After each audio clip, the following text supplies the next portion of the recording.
आजानुलम्बितभुजो कनकावदात संकीर्तनकपितरो कमलायताक्ष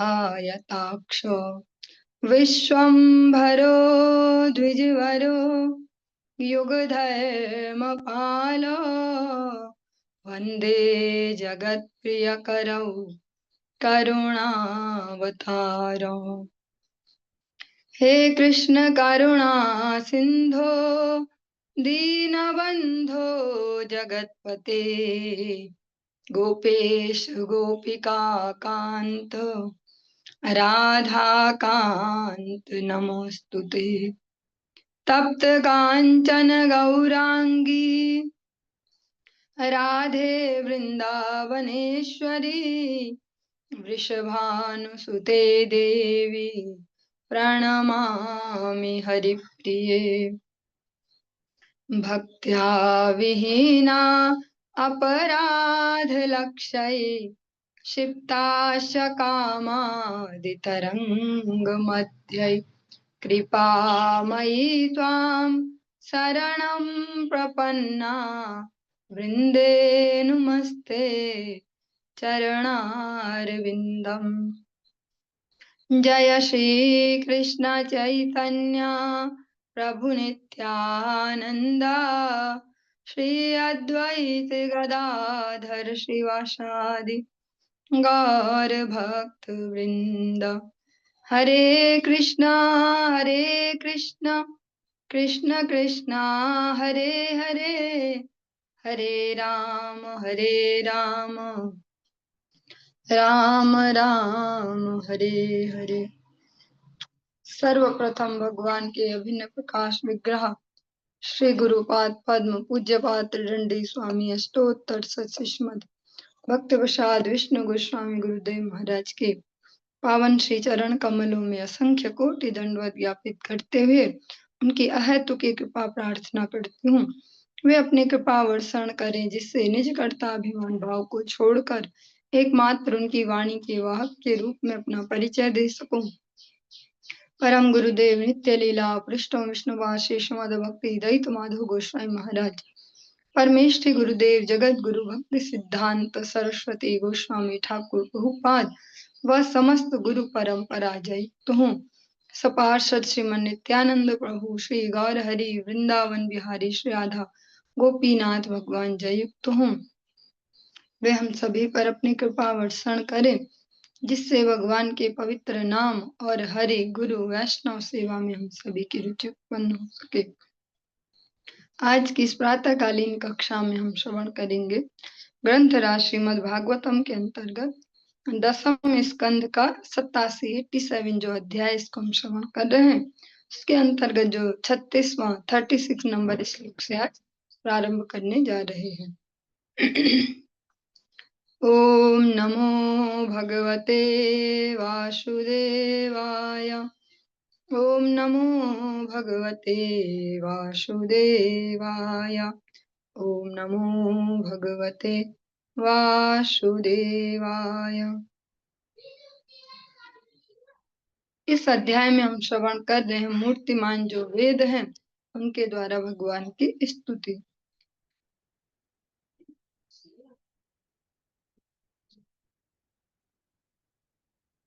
तत इदमुत्थितं सदिति तेननु तर्कहतं व्यभिचरति क्व च मृषानतयो भययुक् व्यवहृतये विकल्प इषितोऽन्ध परम्परया भ्रमयति भारतीता उर्वृत्तिभिरुक्थ जडान।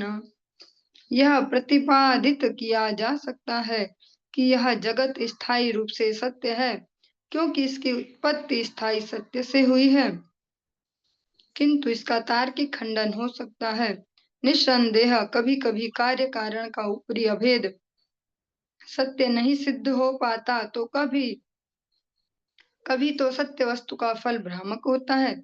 यही नहीं, यह जगत स्थायी रूप से सत्य नहीं हो सकता, किंतु यह केवल परम सत्य के स्वभाव में भाग नहीं लेता, अपितु उस सत्य को छिपाने वाले भ्रम भी लेता है।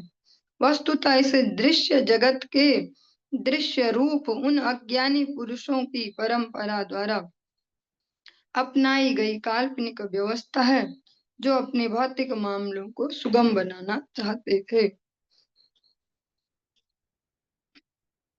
वेदों के बुद्धिमत्तापूर्ण शब्द अपने विविध अर्थों तथा अंतर्निहित व्यवहारों से उन सारे पुरुषों को मोहन कर लेते हैं, जिनके मन यज्ञों के मंत्रोच्चार को सुनते सुनते जड़ हो चुके हैं।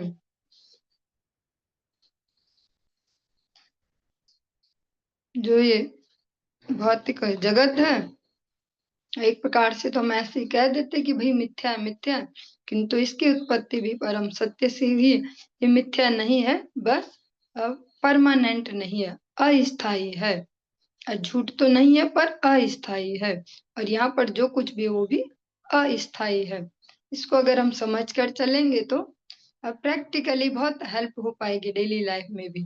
जैसे कभी एक्स्ट्रा इमोशंस कोई आने वाला हो, कोई से हमारी प्रिय वस्तु हो या कुछ हो, किसी के द्वारा उसका नुकसान हो जाए या कुछ, एक तो वह कि हम या तो हाई गुस्सा करें या हाई डिप्रेशन में चले जाए। तीसरा वही है कि इसको समझ पाए nothing is permanent in this world. हर एक वस्तु, व्यक्ति, परिस्थिति का यहाँ पे वैलिडिटी है, तब तक ही वो रहती है, उसके अतिरिक्त नहीं रह पाती। ये जो जगत है ये मिथ्या न होते हुए अस्थायी है। और वेद में अनेक अनेक ऐसे वचन हैं जो भगवत विमुख जनों को मोह लेते हैं। इसीलिए अनेक अनेक लोग आज, चाहे वो गीता जी के नाम पे या वेदों के उपनिषदों के नाम पे, अनेक अनेक ऐसे पंथ चल रहे हैं। वे गीता के नाम पे ही पब्लिक जमा करते हैं, और जो उसमें कहा जाता है, पब्लिक को जो सुनाना चाहते हैं, जो कन्विंस करते हैं, वो यही है कि श्री कृष्ण का कोई अस्तित्व नहीं है, हम भी तो वही है, तत्त्वमसि।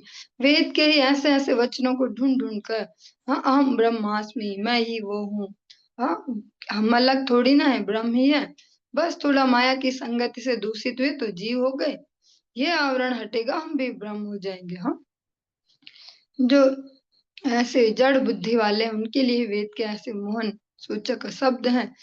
सरल शब्दों में अगर कहें, जैसे भगवान श्री कृष्ण की मृत्यु एक बहुत बड़ा मैटर है इस जगत में चर्चा का, कि एक शिकारी ने तीर मारा और मर गए, बस ऐसे ही तो मरे थे श्री कृष्ण।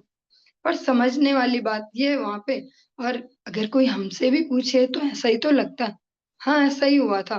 भगवान आराम से बैठे थे रिलैक्स होके, उनके पाँव के चरण तलवे जो है लाल लाल से दिख रहे थे। दूर से शिकारी ने सोचा कोई हिरन है, और उसने तीर मारा और भगवान मर गए। और ऐसा ही लगेगा भी, अभी हम श्रवण भी करेंगे आगे चल के, कैसे तो भगवान जी मर गए। तो कोई भी हम पे तर्क उठा सकता है, कैसे तुम्हारे भगवान जी जो मर जाते हैं।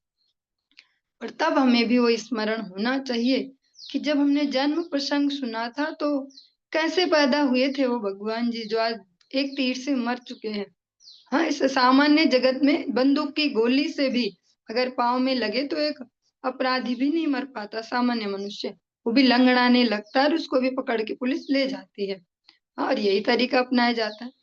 तो जिनको हम सर्वशक्तिमान supreme personality of God head, सारी दैवीय सत्ताओं के जो सर्व प्रमुख, वो एक तीर में मर गए केवल शिकारी के।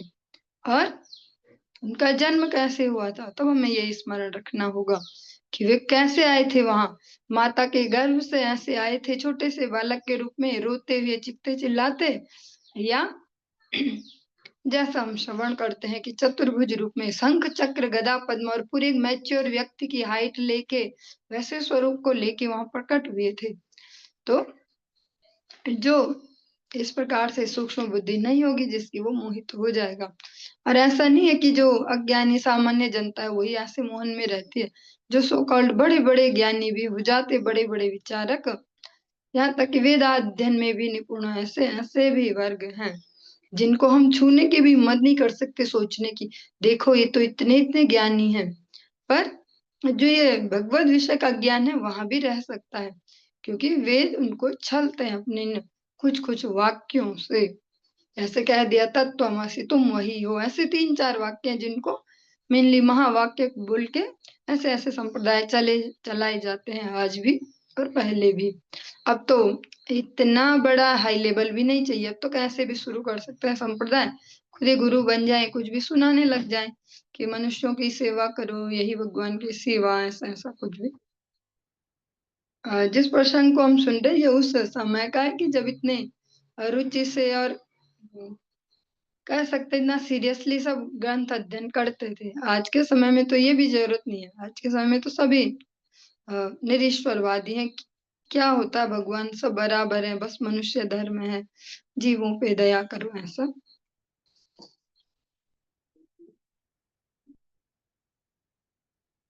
न यदिदमग्र आश न भविष्यदतो निधनात् अनुमितमन्तरा त्वयि विभाति मृषैकरसे अत उपमीयते द्रविण जाति विकल्प पथैर वितथ मनोविलासमृत मिथ्यवयन्त्यबुधाः। क्योंकि यह ब्रह्मांड अपनी सृष्टि के पूर्व विद्यमान नहीं था और अपने संहार के बाद विद्यमान नहीं रहेगा, अतः हम यह निष्कर्ष निकालते हैं कि मध्यावधि में यह आपके भीतर दृश्य रूप में कल्पित होता है, जिनका आध्यात्मिक आनंद कभी नहीं बदलता। हम इस ब्रह्मांड की तुलना विविध भौतिक वस्तुओं के विकारों से करते हैं। निश्चय ही जो यह विश्वास करते हैं कि यह छोटी सी कल्पना सत्य है, वे अल्पज्ञ हैं।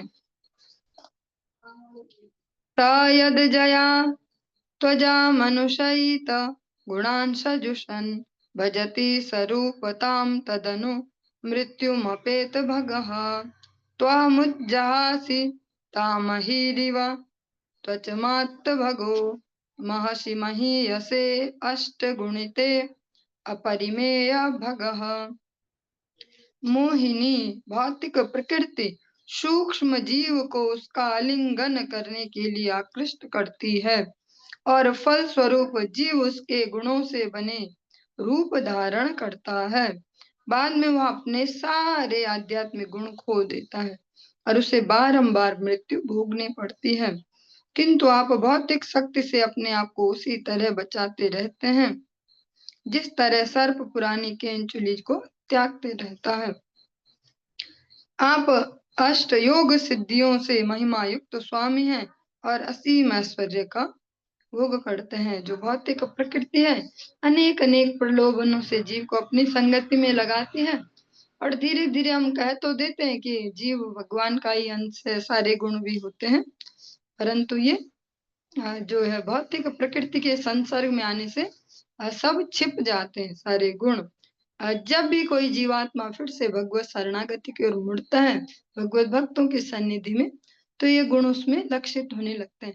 चलिए इस टॉपिक को बहुत सरल से एग्जाम्पल से समझते हैं, क्योंकि सब कुछ ऐसा ही लग रहा है ना, ऊपर ऊपर से जा रहा है और क्या क्या बोल रहे हैं। जैसे कोई जीवात्मा या सरेंडर करे, भक्ति राज्य में आगे बढ़ने लगे ईमानदारी से। ईमानदारी सबसे बड़ा गुण है, वरना ये यही लगेगा कि क्या क्या बोलते रहते हैं, हमारे साथ तो कुछ नहीं हुआ ऐसा। जो ईमानदारी से इस भगवत भक्ति में लगते हैं वो अपने जीवन में देख सकते हैं रिफ्लेक्शन कि हमारे ऐसे क्या क्या गुण थे, हमें तो पता ही नहीं था। देखो इस बार ऐसा प्रेशर आया तो ये वाला गुण निकल के आया, ये तो हमें पता ही नहीं था हम ये भी कर पाएंगे। ऐसे ऐसे उसके नूतन नूतन गुण बाहर निकलते हैं भगवत कृपा से जब भगवान की सेवा में लगते हैं। इसीलिए कहते हैं राम नाम एक अंक है और सब साधन शून्य। जब भगवान का नाम का आश्रय कोई ले ले भगवत सेवा का, तो उसके जो सारे जीरो हैं वो बढ़ने शुरू हो जाते हैं। एक जीरो फिर दूसरा जीरो, पता चलता है अच्छा ये भी आता था, मुझे पता नहीं था कभी। फिर ऐसा फिर वैसा, जीरो बहुत सारे बढ़ने लगेंगे। जोर लगाना वन के लिए, एक के लिए, अंक के लिए जोर लगाएंगे, जीरो खुद बढ़ जाएंगे। इस जगत में ठीक विपरीत शिक्षा दी जाती है। जब से एक मानव जन्म लेता है तभी से ही उसको जीरो कलेक्ट करने के लिए प्रोत्साहित किया जाता है, भले उसके बस का ना भी हो। जो लगा लगा के तुम कर सकते हो ऐसा वैसा, या इमोशनली अत्याचार कि देखो ना ऐसा है ना तो करना ही पड़ेगा, ये वो जीरो के लिए प्रोत्साहित किया जाता है। इसीलिए लंबे समय तक वो जीवात्मा टिका नहीं रह पाता। फाइनली या तो कोई विपरीत मार्गों पर चल पड़ते हैं या आत्महत्या। ऐसा देखते ही हम इस जगत में बार बार बार बार, और अभी भी वो निरंतर चल ही रहा है। अगर प्रोत्साहित करेंगे किसी जीवात्मा को अंक के लिए भगवत भक्ति में कि आप ना ऐसे करो, एक माला कर सकते हो ऐसे, केवल 10 मिनट ही लगता है, फिर ऐसा फिर वैसा, ऐसे किसी को भी प्रेम से धीरे धीरे भगवत भक्ति में, तो जिन जीरो के लिए इतना जो लगाना पड़ता है इस जगत में, शायद शायद नहीं, कन्फर्मली वो न लगाना पड़ेगा। वो जीरो फिर उसकी ओर खुद ही दौड़े आते हैं। जहाँ भक्ति है, भक्ति के अनुगत्य में सभी सद्गुण स्वयं से आते हैं।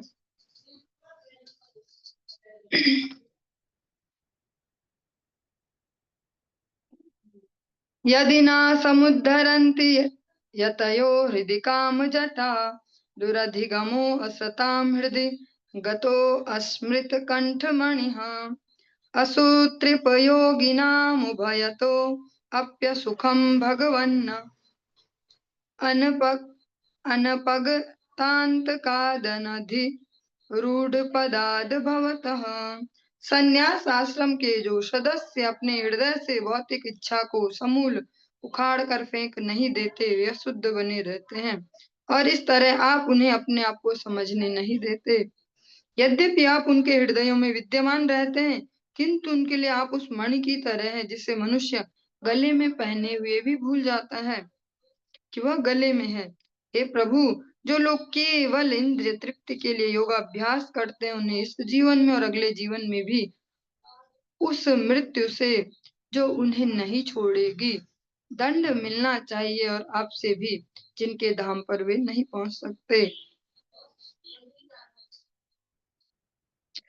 जो हम ये प्रसंग श्रवण कर रहे हैं, ये बहुत ही हायर स्टैंडर्ड को लेके कहा जा रहा है। सामान्य मनुष्यों की तो यहाँ गिनती ही नहीं है, उनकी गिनती की जा रही जो हाईली इंटेलेक्चुअल है किसी भी विषय में, चाहे वो योगाभ्यास के, हाँ, जो जो अलग अलग जो शाखाएं दी गई हैं, कह सकते हैं योग दर्शन, सांख्य दर्शन, वेदांत, ये जो 6 प्रकार के, उत्तर मीमांसा, पूर्व मीमांसा, वैशेषिक, जो इस लेवल पे है उनका यहाँ वर्णन है। सामान्य मनुष्यों की तो कहीं गिनती ही नहीं है। उनके बारे में कहा जा रहा है जो सबसे उच्च संन्यास आश्रम भी ग्रहण कर ले बाहर से दिखावे का, पर अंतर से जो भौतिक ग्रंथियां हैं, भौतिक इच्छाओं की जो ग्रंथियां, उनको नहीं फेंक पाते, उनको नहीं छोड़ पाते, वे हमेशा शुद्ध बने रहते हैं। आप उनको समझ में नहीं आते हो, हाँ, आप उनके समक्ष खुद को प्रकट नहीं करते, अपने आप को आप उन्हें समझने नहीं देते। उनके लिए आप कैसे हो कि उन्होंने आपके नाम से पहुंच तो गए इतने उच्च आश्रमों में, जगत भी उन्हें सम्मान देगा, धन देगा, प्रतिष्ठा देगा कि ये तो इतने बड़े, ये तो इतने बड़े, लेकिन वास्तव में वे आपके तत्व से अछूते रह जाएंगे। आप उनके लिए उस मणि के जैसे रह पाएंगे। ये हम दूसरा एग्जाम्पल लेते हैं। कभी कभी जो प्रैक्टिकली सोच सकते हैं, कभी कभी जो चश्मा यूज करते होंगे यहाँ रख लेंगे और सारे घर में ढूंढेंगे, अरे मेरा चश्मा कहाँ गया, मेरा चश्मा कहाँ गया, मिल ही नहीं रहा, और सच में ही परेशान होंगे उसको ढूंढने के लिए ईमानदारी से। फिर कोई आके देखेगा, अरे सर पे ही तो लगा रखा, देखो। ऐसे वे हैं जो भगवत नाम पे बड़े बड़े धर्म ध्वजी तो बन गए हैं, पर मन से भौतिक इच्छाएं समाप्त न हुई, या कह सकते हैं अपने जो भी मन बुद्धि अहंकार है इसको भगवत चरणों में नहीं समर्पित किया। भगवान के नाम से तो जाने जा रहे, ये तो बड़े भगत जी है, ये ऐसे, ये वैसे, पर भगवान की उपलब्धि उनके लिए वैसी दूर रहेगी। और योग मार्ग का भी यहाँ पे उदाहरण दिया कि जो योग मार्ग है, जिसको हम योग योग सुनते हैं, जो भी हम श्रवण कर रहे हैं ना, और जिस समय में बैठे हैं, तो ये अलग अलग टाइप से एक्सप्लेन करने वाला मैटर है। हम जो सुन रहे हैं वो अलग लेवल का सुन रहे हैं, और जो भी हमारा प्रैक्टिकल जीवन चल रहा है इस 1 घंटे से पहले और बाद, वो बिल्कुल ही अलग है। तो रिलेटिव हमें लेके चलना पड़ेगा। जिसको हम योग कहते हैं, हम लोग आजकल जिसको योग कह रहे हैं, वो केवल इतना ही है कि श्वास प्रश्वास और आसन, आसन और प्राणायाम, दो ही चीजें हैं। वो भी किस लिए है कि बीमारियां ठीक हो जाएं या बीमार ना पड़े, केवल इतना ही उद्देश्य है। अब लेकिन जो संपूर्ण योग है, जिसका ये केवल एक हिस्सा है, जिसको कहा जाता है लास्ट होता है वो ध्यान धारणा समाधि, वो वाला जो योग है, उसको भी आज के समय में कोई समझ नहीं सकता इस लेवल पे। और अगर उसको भी जानता हो, केवल अपने सुख के लिए उसको यूज कर रहा हो, केवल अपने इंद्रिय तर्पण के लिए कि मुझे अच्छा लगे, मुझे सुखानुभूति हो, तो वे भी दंडित किए जाएंगे। किसके द्वारा? एक तो समय के द्वारा और एक स्वयं आपके द्वारा। जो मृत्यु है वो उन्हें नहीं छोड़ेगी, उसके द्वारा भी दंडित होंगे। और आपके द्वारा कैसे दंडित होंगे? कि आपसे वे दूर हो जाएंगे, आपसे विमुख हो जाएंगे, आपके धाम कभी नहीं पहुंच पाएंगे, जन्म मरण के चक्करों में घूमते रहेंगे। इस सब को अगर हम सरलता से कंक्लूड करें तो वास्तव में सुखी वही जीवात्मा है जिनका भगवान के श्री चरणों में ईमानदारी से शरणागति है, कोई भौतिक कामनाओं को लेकर नहीं। त्वद्वगमी न वेत्ति भवदुत्थ शुभाशुभयोरा गुण विगुणान्वयांस्तर्हि देहभृतां च गिरः अनुयुग्मन् वहं सगुण गीत परम्परया श्रवणभृतो यतस्त्वम वर्ग गतिर्मनुजः। जब मनुष्य आपका साक्षात्कार कर लेता है तब वह अपने विगत पवित्र तथा पापमय कर्मों से उदित होने वाले अच्छे तथा बुरे भाग्य की परवाह नहीं करता, क्योंकि इस अच्छे या बुरे भाग्य को नियंत्रित करने वाले एकमात्र आप ही हैं। ऐसा स्वरूप सिद्ध भक्त इसकी भी परवाह नहीं करता कि सामान्य जन उसके विषय में क्या कह रहे हैं। वह प्रतिदिन अपने कानों को आपके यशों से भरता रहता है, आपके कथामृत से कानों को भर के रखता है, जो हर युग में मनु के वंशजों की अविच्छिन्न परंपरा में गाए जाते हैं। इस तरह आप उसके चरम मोक्ष बन जाते हैं। जिसको भगवत भक्त कह के जो अपना परिचय देना चाहते हैं उनके लिए है कि वे फिर अच्छे और बुरे भाग्यों के जो रिजल्ट्स है उन पे भी इतना फोकस नहीं करते, क्योंकि वे मानते कि हाँ अगर सब कुछ भगवान की इच्छा से तो ठीक है, फिर स्वीकार्य है। फिर प्रतिकूलता में चीखना चिल्लाना क्यों, या अनुकूलता में फूलना ऐसा क्यों? फिर वे दोनों के प्रति साम्य की स्थिति में रहते हैं और अपने जो कर्ण कुहर हैं, कानों के जो प्याले हैं, उनको हमेशा भर के रखते हैं आपके कथामृत से, आपके यश से। कैसा यश? जो मनु से, जो मनुष्यों की ये परंपरा चली आ रही है उनमें निरंतरता से गाया जाता है। आपका जो विमल यश है उससे वे अपने कानों को भर के रखते हैं। द्युपतया एव तेन ययुरंत मनंततया त्वमपि यदंतरांड निचया ननु सावरणाः ख इव रजांसि वान्ति वयसा सह यच्छुतयश त्वयि हि फलन्त्यन्नि रसनेन भवन्निधनाः। चूंकि आप असीम हैं, अतः न तो स्वर्ग के अधिपति न ही स्वयं आप अपनी महिमा के छोर तक पहुंच सकते हैं। असंख्य ब्रह्मांड अपने अपने खोलों में लिपटे हुए काल चक्र के द्वारा आपके भीतर घूमने के लिए उसी तरह बाध्य हैं जिस तरह की आकाश में धूल के कण इधर उधर उड़ते रहते हैं। श्रुतियां परमेश्वर से पृथक हर वस्तु का निरसन करने की विधि से सफल बनती हैं और आपको अपने अंतिम निष्कर्ष के रूप में प्रकट करती हैं। जो ये श्रुतियां हैं वेदों की, ये भी जो फाइनल एसेंस हमें देना चाहती हूँ भगवत शरणागति। श्री भगवानुवाच इत्येतद् ब्रह्मणः पुत्रा आश्रित्यात्मानुशासनम् सनन्दनमथानर्जुः सिद्धा ज्ञात्वात्मनो गतिम्।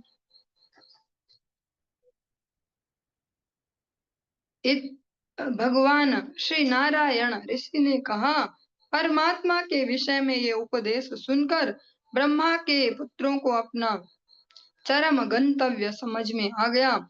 वे पूरी तरह संतुष्ट हो गए और उन्होंने सनंदन की पूजा करके उनका सम्मान किया। आपको अगर याद हो तो अनेक अनेक ऋषि मुनि सनंदन जी को सेंटर में रख के उनको वक्ता बना के श्रवण कर रहे थे, जो हमने श्रवण किया है भी। इत्यशेष समान समाम्नाय पुराणोपनिषद्रशः समुद्धृतः पूर्वजातैर्व्योमयानैर्महात्मभिः। इस तरह उच्चतर स्वर्ग लोकों में विचरण करने वाले प्राचीन संतों ने सारे वेदों तथा पुराणों के इस अमृतमय तथा गुह्य रस को निचोड़ लिया। त्वं च तद् ब्रह्मदायाद श्रद्धयात्मानुशासनम् धारयन्श्चरगां कामानां वर्जनं नृणाम्। और चूंकि तुम पृथ्वी पर इच्छानुसार विचरण करते हो, अतः हे ब्रह्मा पुत्र, तुम्हें आत्मविज्ञान विषयक इन उपदेशों पर श्रद्धा पूर्वक ध्यान करना चाहिए, क्योंकि ये सारे मनुष्यों की भौतिक इच्छाओं को भस्म कर देते हैं।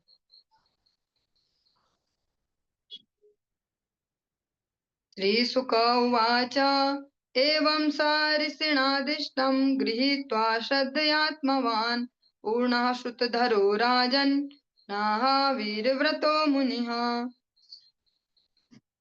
श्रील सुखदेव गोस्वामी ने कहा, जब श्री नारायण ऋषि ने उन्हें इस तरह आदेश दिया तो आत्मवान श्री नारद मुनि ने उस आदेश को दृढ़ निष्ठा के साथ स्वीकार कर लिया, क्योंकि उनका व्रत एक योद्धा जैसा वीरत्वपूर्ण होता है।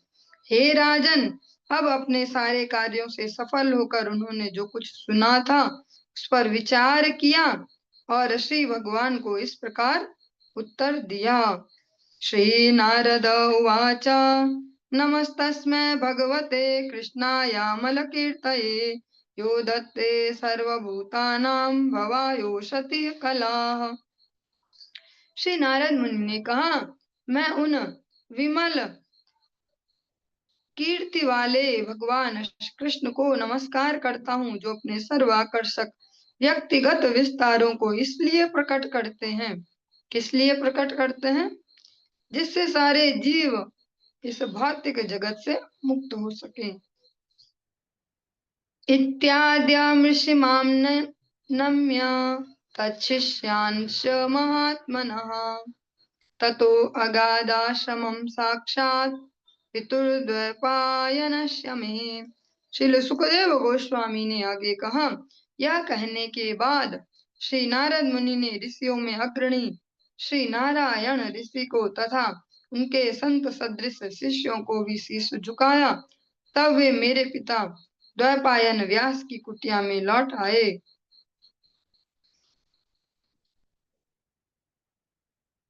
सभाजितो भगवता कृतासन परिग्रह तस्मै त्वद्वर्णयामास नारायण मुखाच्युतम। श्री भगवान के अवतार श्रील व्यास देव ने श्री नारद मुनि का आदर के साथ सत्कार किया और उन्हें बैठने के लिए आसन प्रदान किया, जिसे उन्होंने स्वीकार किया। तब श्री नारद मुनि ने उन्हें वह सब कह सुनाया जो उन्होंने श्री नारायण ऋषि के मुख से सुना था। इत्येतद् वर्णितं राजन् यन्नः प्रश्नः कृतस्त्वया यथा ब्रह्मण्य निर्देश्ये निर्गुणे अपि मनश्चरेत्। हे राजन, इस प्रकार मैंने तुम्हारे उस प्रश्न का उत्तर दे दिया है जो इस विषय में तुमने मुझसे पूछा था कि मन उन परम सत्य तक कैसे पहुंच सकता है जो भौतिक शब्दों द्वारा वर्णनीय नहीं है और भौतिक गुणों से रहित है। यो अश्योत्प्रेक्षक आदि मध्य निधने यो अव्यक्त जीवेश्वरो यह सृष्ट्वेद मनु प्रविश्य ऋषिणा चक्रे पुरा शास्त्रिताः यं संपद्य जहात्य जा मनुष्यै सुप्तः कुलायं यथा तं कैवल्य निरस्तयोनिम भयं ध्यायेज्यश्रम हरिम। वे ही स्वामी हैं जो इस ब्रह्मांड की निरंतर निगरानी करते हैं, जो इसके पूर्व प्रकट होने के पूर्व, उसके बीच में तथा उसके बाद विद्यमान रहते हैं। वे अव्यक्त भौतिक शरीर तथा आत्मा दोनों के स्वामी हैं। इस सृष्टि को उत्पन्न करने के बाद वे इसके भीतर प्रवेश कर जाते हैं और प्रत्येक जीव के साथ रहते हैं। वहां पर वे भौतिक देहों की सृष्टि करते हैं और फिर उनके नियामक के रूप में रहने लगते हैं। उनकी शरण में जाकर मनुष्य माया के आलिंगन से बच सकता है। जिस तरह स्वप्न देख रहा व्यक्ति अपने शरीर को भूल जाता है। जो व्यक्ति भय से मुक्ति चाहता है, उसे चाहिए कि वह भगवान श्री हरि का निरंतर ध्यान धरे, जो सदैव सिद्धावस्था में रहते हैं और इस प्रकार कभी भी भौतिक जन्म नहीं लेते।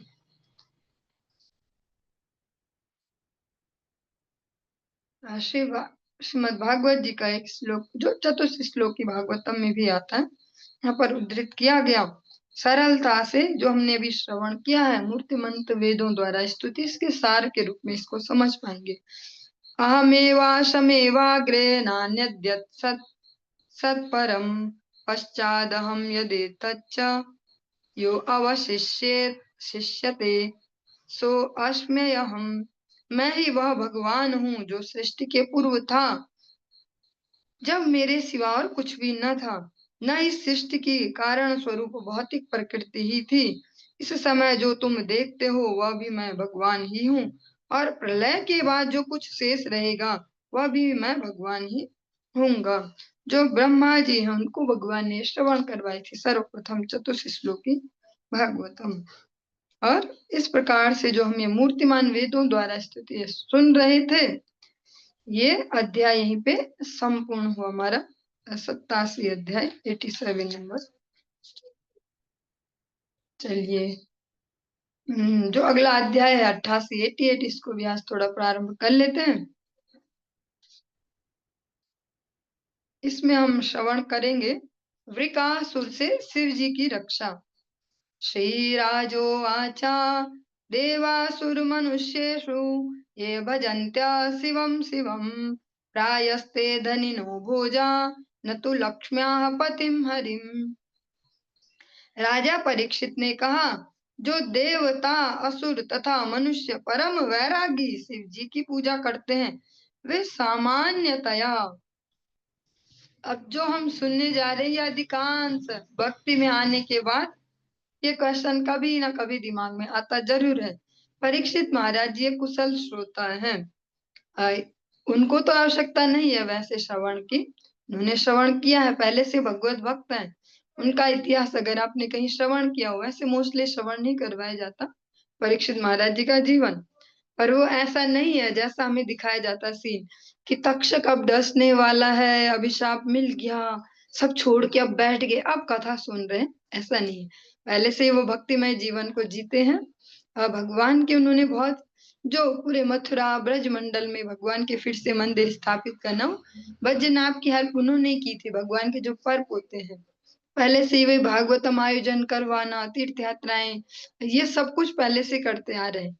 सुनने में ऐसा ही लगता है जो पहली बार सुनेगा कि अच्छा परीक्षित जी ना एक राजा थे तो उनको श्राप मिला तब वो सुनने बैठ गए थे। परीक्षित जी ऐसे नहीं, उन्होंने पहले से सब श्रवण किया है। वे ऐसी जीवात्माएं जिन्होंने माता के गर्भ में, जिसको नरक ही कहा जाता है, वहीं पर ही भगवान के दर्शन कर लिए थे। तो वे कुशलता से क्वेश्चनिंग कर रहे हैं अब कि जो जो भी कोई सोच सकता है उन्होंने सब कुछ कवर किया है। अभी वो जो क्वेश्चन पूछ रहे हो बहुत ही बढ़िया है। राजा परीक्षित ने कहा, जो देवता असुर तथा मनुष्य परम वैरागी शिव जी की पूजा करते हैं, वे सामान्यतया धन संपदा तथा इंद्रिय तृप्ति का आनंद लूटते हैं, जबकि लक्ष्मीपति भगवान श्री हरि की पूजा करने वाला ऐसा नहीं करते। हाँ, जैसा सामान्यतः अभी आप सुनते होंगे देवी देवताओं की भक्ति वाले अमीर हो जाते हैं, ऐसे हो जाते हैं, और ठाकुर जी की वाले ऐसे। ऐसे ही परीक्षित जी ने भी क्वेश्चन उठाया, क्योंकि कोई ना कोई तो ऐसा कहेगा ही, तो उन्होंने इसको कंक्लूड कर लिया।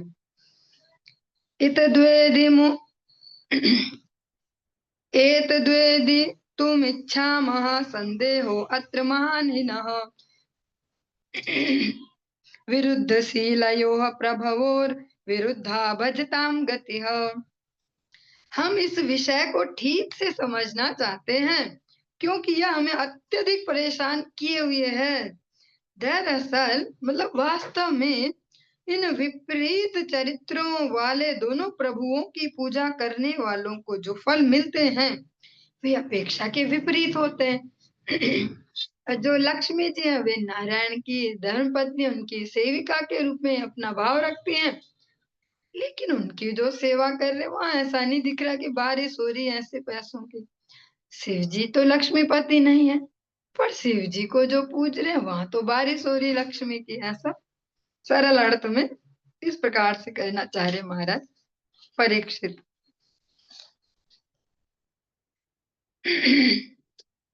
श्रीशुक उवाच शिवः शक्तियुतः स्वस्वत् त्रिलिङ्गो गुणसंवृतः वैकारिस् वैकारिकस्तेजश्च तामसश्चेत्यहं त्रिधा।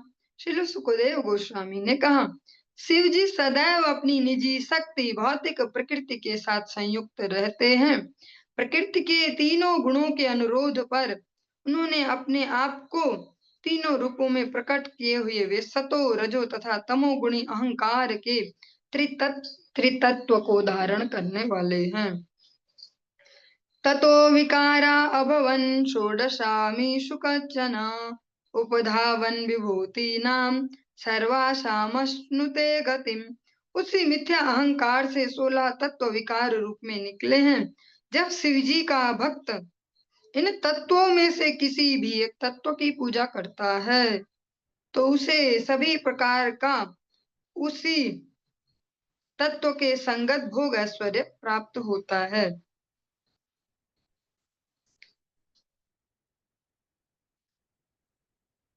हरिर्हि निर्गुणः साक्षात् पुरुषः प्रकृतेः परः स सर्वदृग्गोपद्रष्टा तं भजन निर्गुणो भवेत्। किंतु भगवान श्री हरि का भौतिक गुणों से कोई सरोकार नहीं है। भगवान त्रिगुणातीत हैं। वे सर्वद्रष्टा नित्य साक्षी पुरुषोत्तम पूर्ण पुरुषोत्तम भगवान हैं, जो भौतिक प्रकृति के परे हैं। जो उनकी पूजा करता है वह भी उन्हीं की तरह भौतिक गुणों से मुक्त हो जाता है। जो हमने श्रवण किया कि जो शिव जी हैं वो तीनों प्रकार के अहंकार के ऐसे अधिष्ठाता देवता हैं, और जो मिथ्या अहंकार से 16 तत्व उत्पन्न होते हैं। मिथ्या अहंकार के 16 विकार, इसको हम थोड़ा श्रवण भी कर सकते हैं और सरल हो सकता है। मन 10 इंद्रियां, 10 इंद्रियां सभी को पता ही है। आंखें, नाक, कान, जीभ, त्वचा, हाथ पांव और वाणी, और जो जननांग है तथा गुदा मल जो जिससे हम बाहर करते हैं, एवं 5 भौतिक तत्व पृथ्वी जल अग्नि वायु तथा आकाश। शिव जी इन 16 में से हर एक में एक विशेष लिंग रूप में प्रकट होते हैं, जो ब्रह्मांड के विभिन्न पवित्र स्थानों में विग्रहों के रूप में पूजे जाते हैं। इन अलग अलग तत्वों के अधिष्ठाता के रूप में भी अलग अलग जगह पे पूजे जा रहे हैं। जो जिस भावना से इनमें से किसी भी भावना से उनको भजेगा, उन्हें इंद्रियों के तर्पण के पदार्थ उन्हें मिलेंगे। थोड़ा सेंसिटिव सा है समझाने में भी, पर आप सभी समझ पाएंगे, इतने लंबे समय से भागवतम श्रवण कर रहे हैं। जिसकी जिस टाइप की इच्छाएं होंगी और शिव जी से उस टाइप से ही मांगेगा। सबसे सरल सा एग्जाम्पल है जो समय समय से चला आ रहा है। बचपन से हम भी सुनते आ रहे हैं, हमको सुनाने वाले भी बचपन से सुनते आ रहे हैं, उनको सुनाने वाले भी। 16 सोमवार का व्रत करो शादी हो जाएगी। हाँ, अरे किसी की संतान नहीं हो रही तो ऐसा शिव जी का कुछ करा दो, 3 दिन का पाठ करा दो, संतान हो जाएगी, ऐसे ऐसे। तो उसमें कोई संदेह नहीं है, ऐसा होता है। पर समझने का जो एंगल है उसको थोड़ा समझना पड़ेगा। जो भी हम ये डिमांड कर रहे हैं सारी भौतिक हैं, ये अवश्य वह पूरी कर देंगे। अब लेकिन इस भौतिकता से हमें बाहर नहीं खींच पाएंगे कभी भी। ऐसा नहीं होगा कि शिव जी की ऐसे आराधना करते करते अब बोले कि शिव जी ना ये हो जाता है भोलेनाथ तो मैं ऐसा कर दूं, अब ये हो जाता तो। जो ये हो जाता वाली जो ये भक्ति है, ये कभी भी हमें शुद्ध भक्ति की ओर अग्रसर नहीं करेगी, और तब तक जीव का जन्म मृत्यु से छुटकारा नहीं होगा। समझने वाली बात यहाँ पे, जब हम एक छोटे से टाइम पीरियड को ही स्वयं का संपूर्ण जीवन समझ ले कि मनुष्य शरीर बस हम इतना ही तो है, हम यही है जो हमें मिरर में दिखता है, और जैसे रिलेटेड है, इसको माँ कहते हैं, इसको पिता कहते हैं, इसको भाई-बहन, ये अड़ोसी-पड़ोसी, ये देश, ये धर्म, ऐसा हम यही हैं। तो हम इस प्रकार से समझेंगे तो उतनी डिमांड होंगी। आज किसी पड़ोसी ने बहुत गालियाँ बकी हैं और ऐसा करे ना भोलेनाथ कि इसकी आँख फूट जाए या इसको बुखार आ जाए, ऐसा होता भी है, वो दिखता भी है। क्योंकि हमने उसी प्रकार की डिमांड की, पर वो हमें निकालेगा नहीं इससे, हमेशा-हमेशा यही करना पड़ेगा। और सबसे बड़ा जो नुकसान है, अगला शरीर हमें अब कुत्ते का मिलेगा या सूअर का, अब ये भी भोलेनाथ कुछ नहीं करेंगे अब। बेटा तेरी चॉइस थी। वो वैसे माता-पिता जैसे हैं कि जो सारी डिमांड पूरी करते जाते हैं। अरे बच्चा है ना, छोटा बच्चा ही तो है, जो माँगे सब दे दो, सब दे दो। तो दिखने में तो बहुत बढ़िया लगते हैं, बच्चा भी सारी दुनिया में बोलता फिरता है कि वर्ड्स बेस्ट पेरेंट्स, हाँ, I have words best parent, मेरे पेरेंट्स सबसे बढ़िया है दुनिया में, जो मैं बोलता हूँ सब पूरा करते हैं। पर ये बहुत खतरनाक पेरेंटिंग है। इसको जो समझ पाएंगे वही आगे बढ़ पाएंगे। ये बहुत ही भयंकर पेरेंटिंग है। जो ही बच्चा बोले सब दे दो। अच्छा मुझे ना अभी 10 चॉकलेट खानी, मुझे खानी, ले खा बेटा, तू 10 की तू 20 खा, कमी किस बात की, सब तेरे लिए, तू खा। पर वो माता पिता जो उसको कष्ट होगा ना, वो जो पेट में भी गड़बड़ होगी, सारा इम्यून सिस्टम बर्बाद होगा और थोड़ा बहुत जो दाँत जो नुकसान होगा वो इतना बड़ा नुकसान नहीं होगा। पर जो इम्यून सिस्टम बर्बाद हो जाएगा, उसमें माता-पिता कुछ नहीं करेंगे। क्या करेंगे वो? डॉक्टर पे ले जाएँगे। डॉक्टर चीर-फाड़ दवाइयाँ ये वो करे, वो क्या करेंगे? पैसे भरेंगे, बच्चे को उठा-उठा के हॉस्पिटल ले जाएँगे और क्या करेंगे? उसको छुटकारा नहीं दिला पाएँगे। उस कष्ट को सह नहीं पाएँगे उस बच्चे के बदले। तो ये बहुत भयंकर लेवल की पेरेंटिंग है। दिखने में ये बहुत अच्छी लग रही है जब प्रथम दृष्टया ऐसे देखते हैं। हाँ, पहले एंगल से बहुत बढ़िया उनके पेरेंट्स ऐसे काश मुझे मिले होते, मुझे तो ऐसे मिले खड़ूस, सोच-सोच के देख-देख के करते हैं ऐसे, हाँ?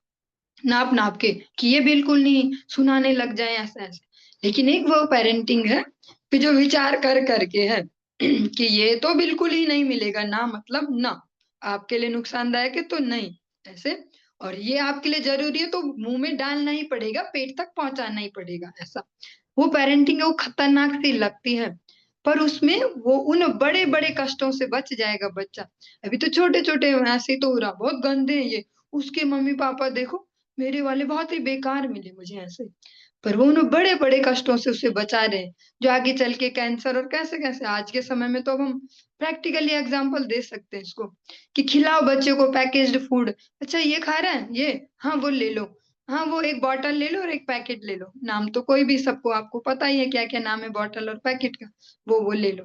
लेकिन वो भयंकर पेरेंटिंग है। और एक वो बिल्कुल नहीं चलेगा ये, ना मतलब ना, और ये हाँ मतलब तो हाँ, ये बढ़िया है तो ये खाना ही है। वो उनको हमेशा-हमेशा के कष्टों से छुटकारा दिला रहे। अभी वो बेकार से लग रहे हैं, कोई भी देखे बहुत ही बेकार है भैया, छोटे बच्चे को भी ऐसे हैंडल करते हैं। छोटे-छोटे बच्चे कितने कठोर लोग हैं ऐसे। पर वे वास्तविक वो बढ़िया वाली पेरेंटिंग है। इससे ही हम इसको भी समझ पाएँगे। भौतिक एग्ज़ाम्पल आज वो समय आ गया जब भौतिक एग्ज़ाम्पल से आध्यात्मिक जीवन समझेंगे। शिव जी सब दे देंगे, जब जो चाहिए। पड़ोसी की टाँग टूट जाए वो भी दे देंगे क्योंकि होता ही है, जब कोई भक्ति में जाएँगे, ऐसा हो जाता है ना काश सच्चे हो भगवान जी, सच्ची मैंने भक्ति की हो, ऐसा हो जाए। हाँ, हो जाएगा। पर जो उससे वो कर्म बंधन बंधेगा ना, जो उसकी टाँग तुड़वाई, उस अब अगला जन्म वो तुम्हारी टाँग तुड़वाएगा तो एक जन्म और ले बेटा, उससे शिव जी फ्री नहीं करवाएँगे। अच्छा ऐसा भी? वो तो तुमने बोला नहीं था, तुमने बोला दे दो मैंने दे दिया, ऐसा। लेकिन भगवान नारायण की जो भक्ति है, वो उसमें ऐसा नहीं है। वो कैसी है? अब फिर से श्रवण करते चलेंगे। भगवान श्री विष्णु भौतिक शक्ति से परे अपने दिव्य पद पर स्थित है। उनको कुछ लेना देना नहीं है कि तुम्हारा इंद्रिय तर्पण हो ना हो। मुझे सरेंडर किया, पहले सोचना था, ना आते मेरे पास। आ गए हो, एडमिशन ले लिया तो अब तो तुमको काबिल बना के ही छोड़ेंगे, तुम्हें योग्य बना के ही छोड़ेंगे और दर्द तो होगा ही, क्योंकि आज तक तो ट्रेनिंग की ही नहीं है। एक भौतिक सा एग्जाम्पल लेते हैं, अगर पुलिस में भी कोई भर्ती होता है, मेरे भाई साहब उसमें हैं, वहीं से आगे बढ़े, आज तो अच्छे लेवल पर हैं। लेकिन वहीं से मैं एग्ज़ाम्पल ले पाऊँगी, मैंने वही देखा है ना। तो जो ट्रेनिंग करके और 10 दिन बाद ही उनको दूसरी जगह शिफ्ट होना था और बीच में मिलने गए हम। सारे जो बच्चे थे उनकी शक्लें देखी, 10 दिन में ही सबके बाजे बज चुके थे जैसा बोलते हैं। बाल छोटे-छोटे और ऐसे से कभी कुछ देखा ना हो दुनिया ऐसे।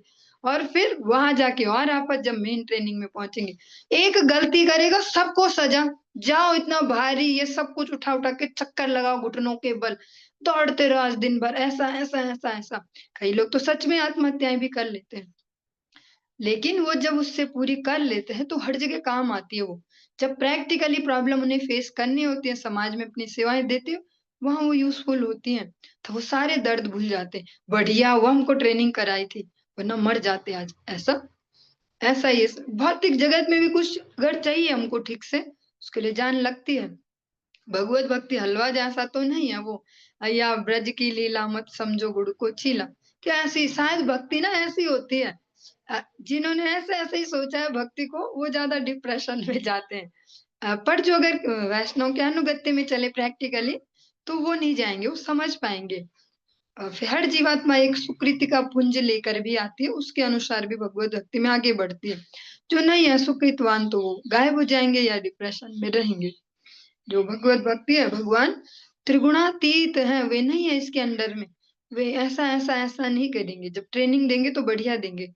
फिर साइड इफेक्ट के रूप में बाद में ये सब मिल जाएगा, पर तब मिल जाएगा भर भर के जब इसको पचाने लायक बनेंगे। हाँ, जब बड़ा हो जाता है कोई भी बच्चा, तब माता पिता उस पे तब नहीं लगाते अनुशासन। जब वो उतना काबिल हो जाए तब नहीं देखते रहेंगे, अब तो नहीं खा रहा तू चॉकलेट, अब तो ये।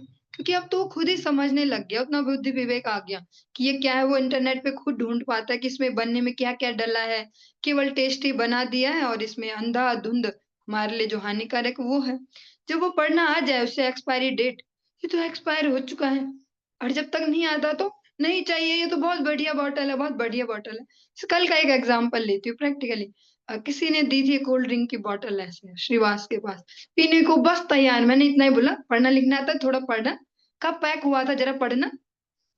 क्योंकि कुछ भी चीज 3 दिन से ज्यादा तो फ्रेश नहीं रह पाएगी, 3 दिन भी नहीं रह पाती। तो डेट पढ़ते पढ़ते उसने एक्सपायरी डेट पढ़ ली, बोल रहा ये तो ना 20 को ही एक्सपायर हो गई है, फिर फेंक दी खुद ही। तो इस लेवल तक जब शिक्षा हो जाए, ये तो वैसे छोटा सा एग्जाम्पल है, बहुत एक ऐसा आध्यात्मिक अलग है। जब कोई इसको समझने पचाने लायक बन जाते हैं भक्त, और सम्यक रूप से भौतिक जीवन को भगवान की सेवा में लगा सकते हैं, गुरु वैष्णव सेवा में, तब देते हैं भगवान भर भर के, लो नेम फेम मनी ग्लोरी सब लो भर भर के। पर तब क्या, तब उसे पता है कि बेटा ये तो मम माया दुरत्य या, फिर इससे दूर रहो। ऐसे जो भगवान श्री नारायण है वे, जब वह स्वयं त्रिगुणातीत है, तो उनकी पूजा से फिर भौतिक ऐश्वर्य का फल किस प्रकार मिल सकता है। भगवान श्री विष्णु का की पूजा करने का वास्तविक फल है दिव्य ज्ञान उदित होना, नष्टो मोह स्मृति लब्धा। दिमाग खुल जाए हमारा, हमें डिसीजन मेकिंग आ जाए, अब किसी को बताना ना पड़े ये करना चाहिए कि ये नहीं, डिसीजन मेकिंग सेल्फ से आ जाए। इस तरह भगवान श्री विष्णु का पूजक भौतिक संपत्ति में अंधा होने के बजाय दिव्य ज्ञान चक्षु प्राप्त करता है।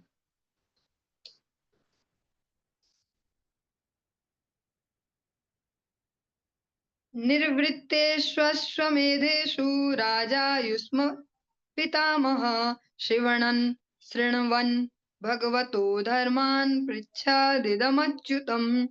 तुम्हारे बाबा जो दादाजी राजा युधिष्ठिर ने अपना अश्वमेध यज्ञ पूरा कर लेने के बाद भगवान अच्युत से यही प्रश्न पूछा था, जब वे श्री भगवान से धर्म की व्याख्या सुन रहे थे।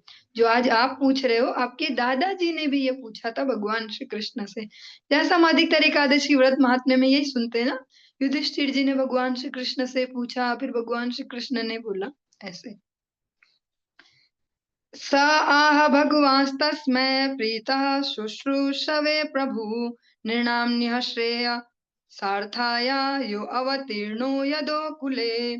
राजा के स्वामी तथा प्रभु श्री कृष्ण, जो सारे लोगों को परम लाभ प्रदान करने के उद्देश्य से यदुकुल में अवतीर्ण हुए थे, इस प्रश्न से प्रसन्न हुए। श्री भगवान ने इस प्रकार से उत्तर दिया, जो अब हम श्रवण करेंगे। और फिर जो परीक्षित महाराज जी, उन्होंने भी उत्सुकता पूर्वक सुना ऐसे। हाँ, उत्सुकता से सुन रहे हैं, ऐसे नहीं सुन रहे कब खत्म होगा, कब टाइम होगा, कब हम भाग जाए। उत्सुकता से सुन रहे, उत्सुक श्रोता को फिर उत्सुकता से वक्ता उसी एनर्जी से कहते भी हैं। अब जो ये प्रसंग है जो भगवान श्री कृष्ण श्रवण करवाएंगे, इसको हम कल की कक्षा में श्रवण करेंगे। हरे कृष्ण।